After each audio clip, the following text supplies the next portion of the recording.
And we are on. Welcome to our podcast. Say it with me. It's called Two Biases, Two Topics, Two People. You've because got the and there. we're talking about two topics with two biases, and we are two people. It's very clever. Most of our research time actually went into The title, getting our name. Yeah. So we thought it was pretty clever, and it really just rolls off the tongue, as you can see. Yeah, we didn't even practice that, believe it or not. Believe it or not. Today, I will be covering the Capital Riot, and more specifically, is Trump legally responsible for it? Now, this is a very intricate topic, a lot more intricate than I initially thought when researching it. It's going to be really interesting to cover. And my topic is... what factors lead to the continued poverty of low-income people of color neighborhoods, and is systemic racism and redlining a main contender, or is it personal responsibility? It's pretty deep. Rolls off the tongue, really. Yeah, it did. Yeah. An element we have decided to include in our podcast is the bias horn. Of course. So if one of us are biased within our overview, we've decided to add a little element. So we're going to give an example right now. I think Trump is bad. And then... that was biased. Knock it off. And that's what we'll do. Alright. So the Capital Riot, which was during the last election, it was quite an event. Some may say. Some may say. We weren't there. We wouldn't know. We wouldn't know. FBI, we weren't there. So last year, during the certification of the presidential election results, where Congress would meet together and certify the results from each state, and then officially announce who had won, Donald Trump held a Save America rally, I almost said riot, near the Capitol building in the Senate, where he gave a speech to a crowd of approximately 2,000 people. Yeah, that's quite a bit of people.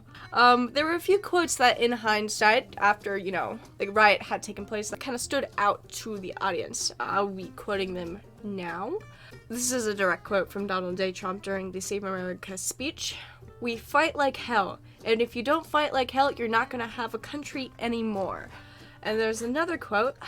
Trump told the crowd to head to the Capitol, and that, "You'll never take back our country with weakness." Now, during these two quotes, videos have shown that the audience were yelling to storm the Capitol already. There was nefarious discussion happening within the crowd listening to the speech, which is quite interesting. But there were also a few other quotes where Trump kind of took back this during his speech, where he said that you need to be peaceful and patriotic while walking to the Capitol building. That was another kind of paraphrase of something he said during the speech. He kind of goes back and forth within it.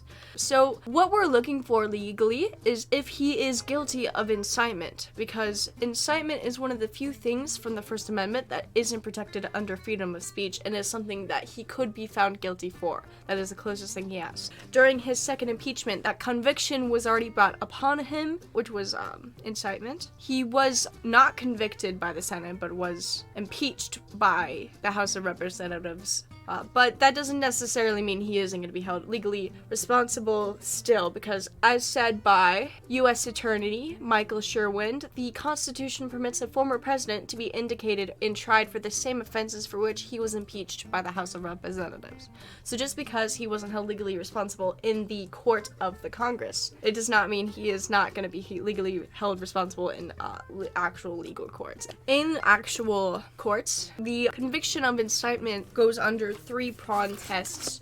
A three-pronged test to determine if it is incitement. And this was established by the Supreme Court in a numerous amount of cases, which I will say right now. In Hess v. Indiana and Banbury versus Ohio, both cases established the test that determines if something is an incitement, which is, were the threats general in nature as opposed to specific? So, like, fight like hell is general when compared to we are going to storm the Capitol and punch people in the face. If those threats were directed at the present audience, and is it not likely to imminently produce lawless action? Which it doesn't necessarily have to produce lawless action to count. It just doesn't seem like it would. So within the riot, which took place about 12 p.m. on January 6th, a crowd of about 700 people made it into the Capitol building during the Congress meeting. Within, a lot of violence took place. There were feces rubbed on the wall. I thought that was quite interesting. Yeah, that's... I don't know where they got it. Did they just poo in there? Don't ask where they got it. There were a lot of injuries sustained by the police force in charge. Approximately 50 people were injured in the aftermath, and most of those being police people. Was there any, like, death casualties? There were, within the riot, one policeman was killed, and then one rioter was also killed. In the aftermath, there are said to be 11 people who died because of injuries sustained, most of those, again, being police force. There's also people saying that the mental effects of them caused over 10 suicides in the police force, so it's pretty dark. That's about all that happened. Around 2 p.m., the rioters... What are you doing? When you said it was dark, I was about to put the bias part in, but I decided that's not... Jeez. I think it's pretty dark for everyone. No! So around 2 p.m., all the rioters... Sorry, that was a misclick. Alright. Around 2 p.m., all the rioters were taken out of the building, and Congress then was put back in session. Around 2 a.m., the results were said that Joe Biden did win the election. One of the main goals of the audience was to get Vice President Mike Pence to prevent the certification of the results of the election. They called on him to stop them and to prevent it to be certified and to go back to the states and make sure none of the votes were tampered with, because a lot of people in the audience believed that the votes were tampered with. He wanted to do that personally? Yeah, they wanted Mike Pence to do it. But according to Matthew Hall, a professor of constitutional studies in the University of Notre Dame, this is a false and absurd notion that the vice president can stop those results. There's nothing in the Constitution saying he can. I think it was just... Desperate?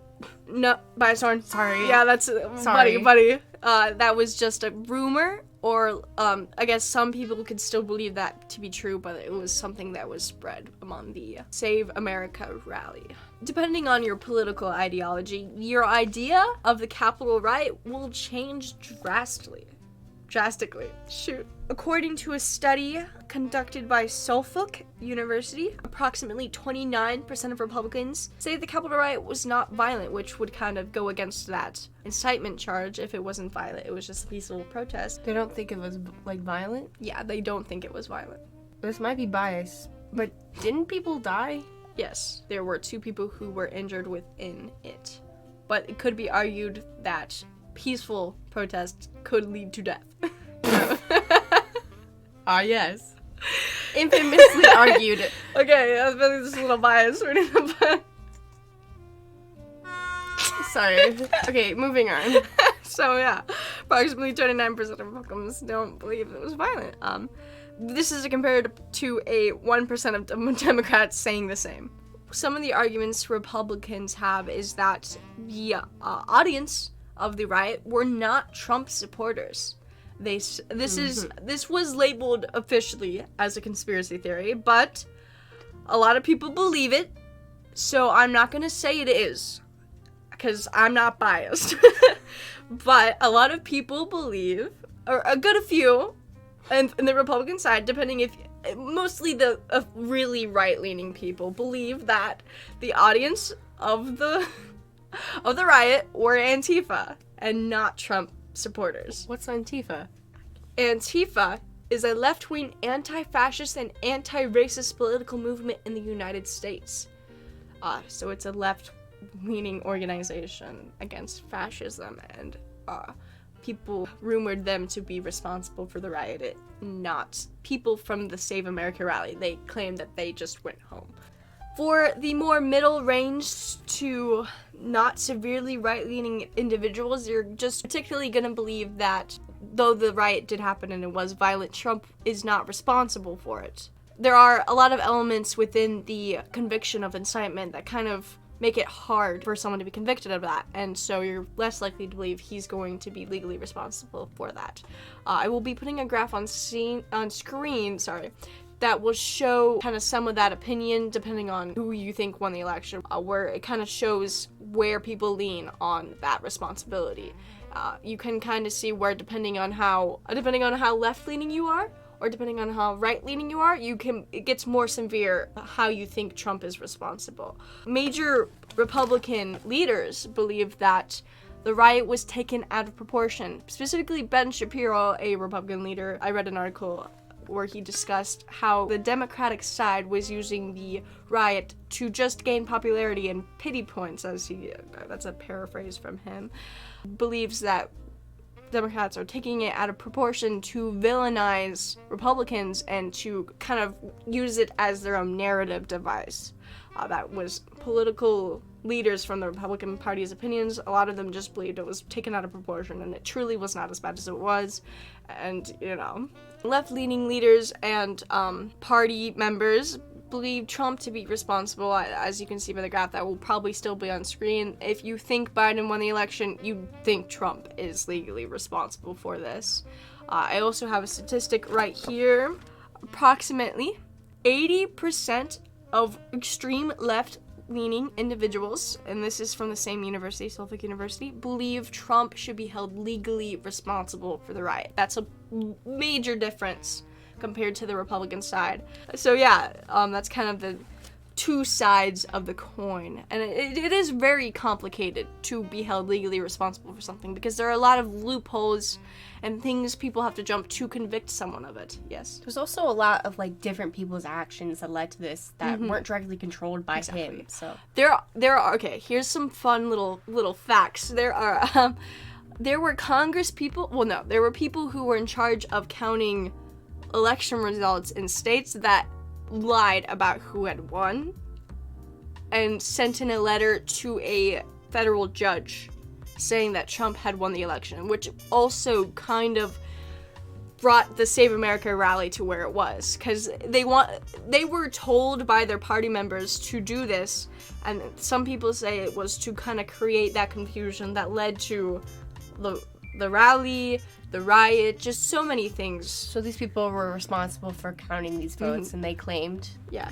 I have exactly what they're called. I just forget it off the top of my head. 1 second.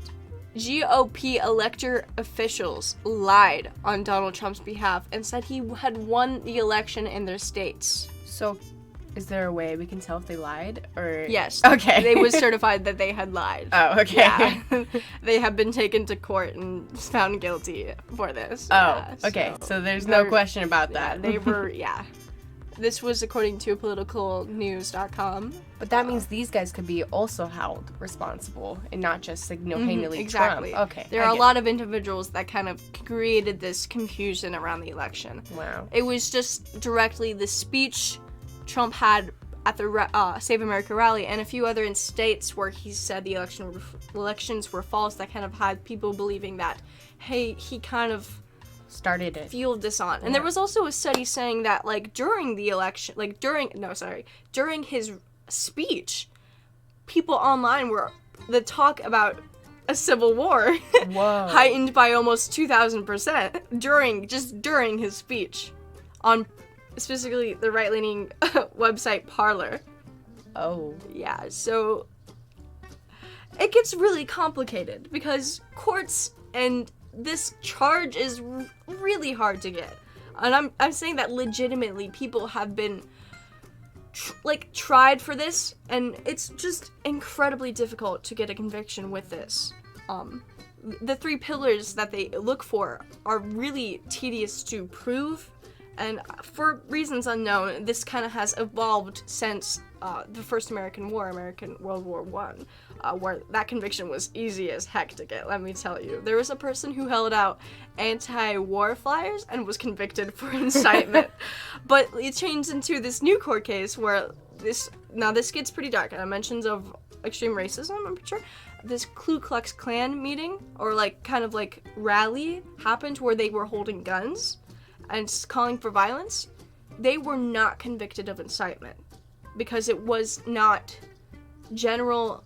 It was general threats, and they didn't have a direct audience in front of them. So again, over the years this has changed into a very difficult conviction, and so your opinions on this will definitely change the more you know about this, how hard it is to get this conviction too, and it's just very interesting and intricate, this legal process, especially when compared to how the House of Representatives handled this.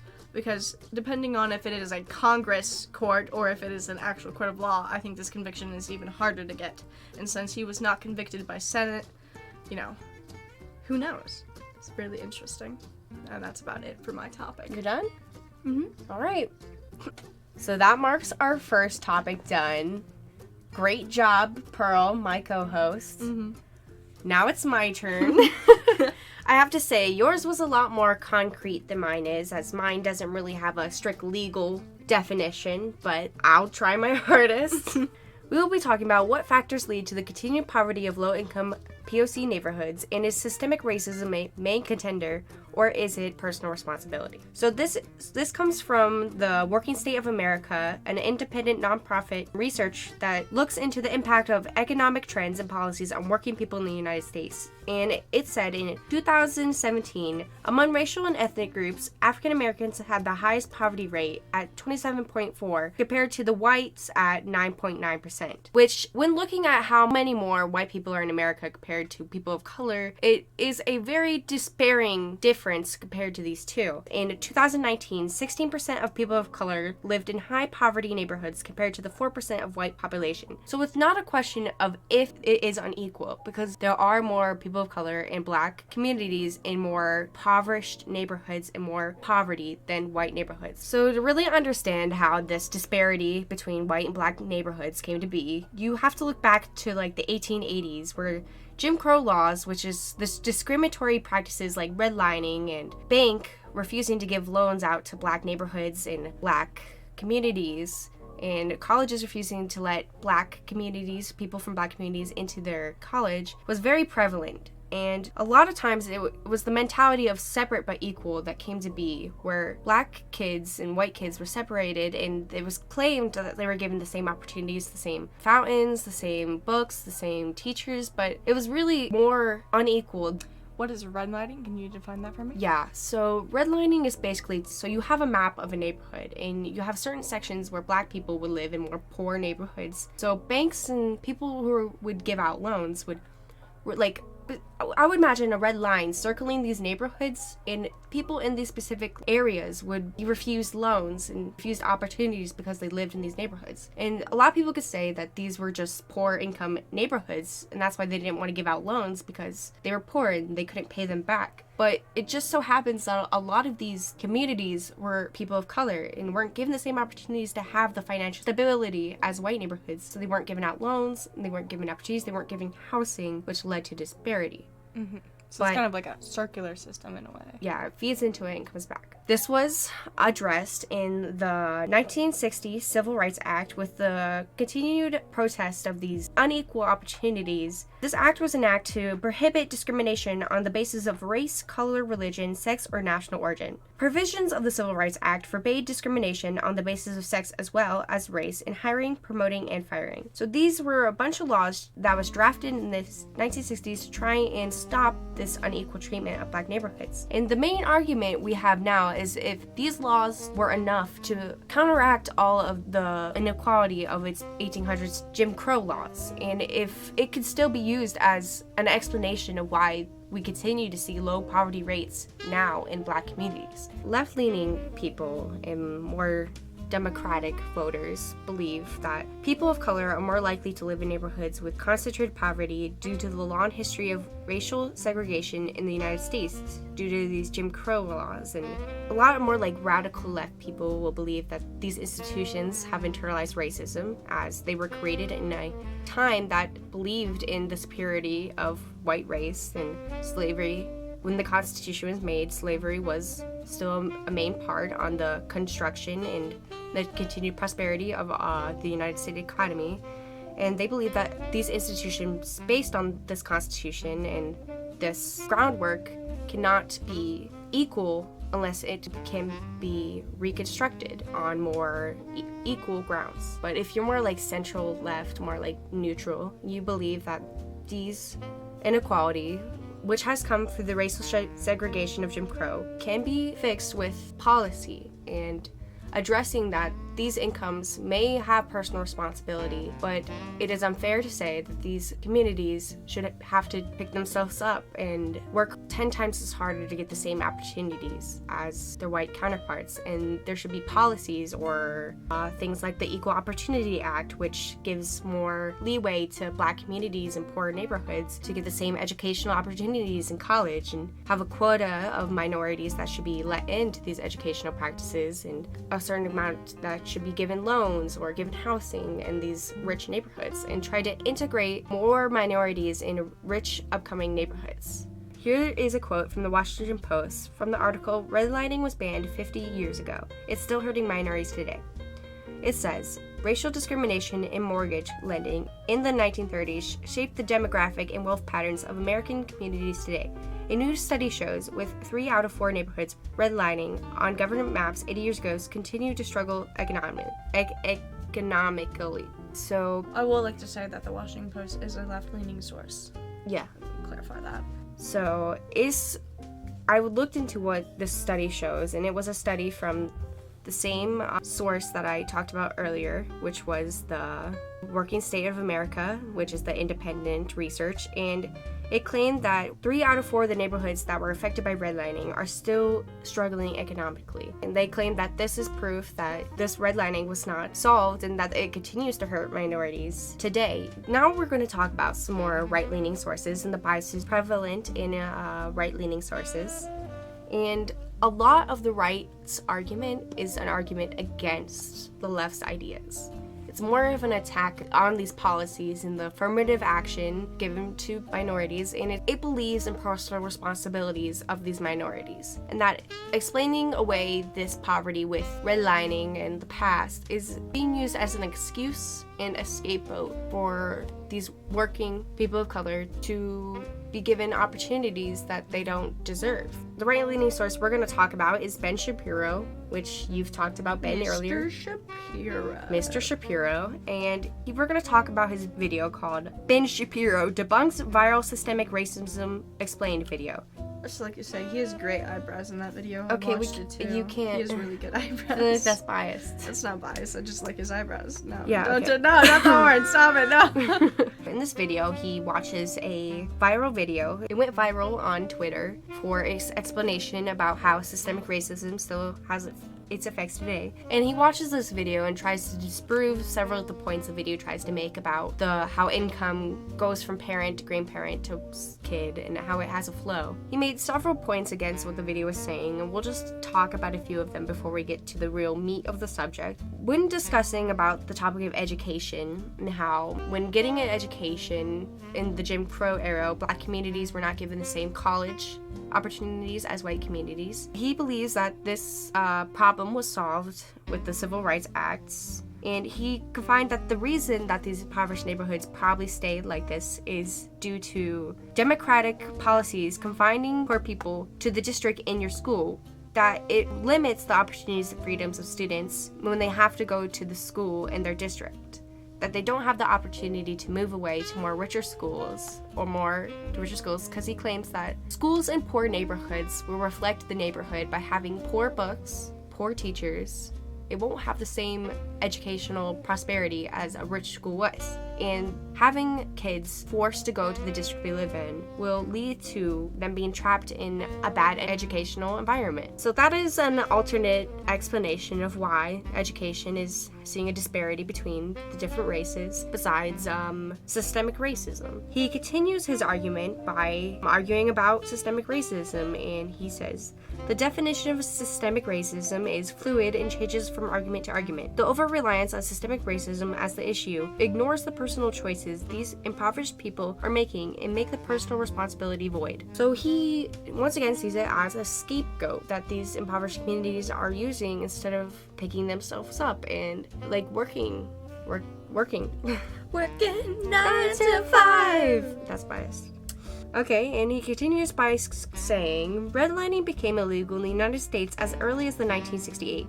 The Equal Opportunity Act was followed by the Home Mortgage Disclosure Act of 1975, which was the predecessor to the Community Reinvestment Act, both of which were an attempt to ensure that people who are living in low-income minority neighborhoods could actually get loans. He claims that these acts and laws passed to help these communities did enough, and that at that point, the responsibility was then put on to the people and the impoverished people to help themselves, because it was their responsibility to take these opportunities and to take these practices and to pick themselves up. This is a direct quote from him. Just because banks give out more loans to Asian Americans than whites does not mean that the banks are racist against white customers. It's about responsibility.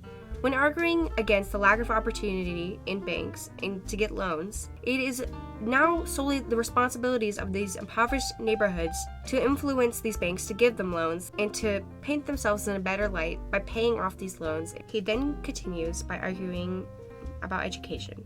Since the 1970s, the most prominent measure that has been used in order to admit black students to major universities across the country has been affirmative action. I'll describe affirmative action for a second. Affirmative action, or positive discrimination, refers to a set of policies and practices within a government or organization seeking to include particular groups based on their gender, race, sexuality, nationality, and areas in which they are underrepresented, such as education and employment. This is a very controversial subject, some claiming it's a form of reverse racism against white people for not admitting them in the same as black people. And it is banned in other countries, such as the UK, but it is legal in the United States and is commonly used in college applications to get a certain quota of minorities into their education. And he claims that these acts discriminate against people who are not black in favor of black applicants, specifically by ensuring that black applicants don't have to have the same test scores or GPAs in order to get into the same schools. He claims that that is more than enough to ensure that these communities have the resources to pick themselves up from poverty, and that using systemic racism as a reason is no longer effective or helpful when talking about these impoverished neighborhoods. Alrighty, we have covered all the topics. Yep, that's it. Okay. Well, let's give a big thank you to Ben for helping us finish our assignment. Thank you, Ben. So much. Really appreciate it. Wouldn't have done it without you. Mm-hmm.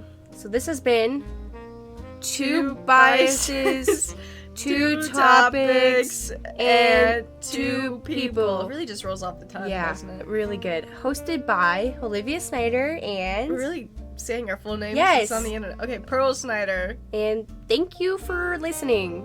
Miss Davis. Miss Davis. Sorry, Miss It's Davis. long.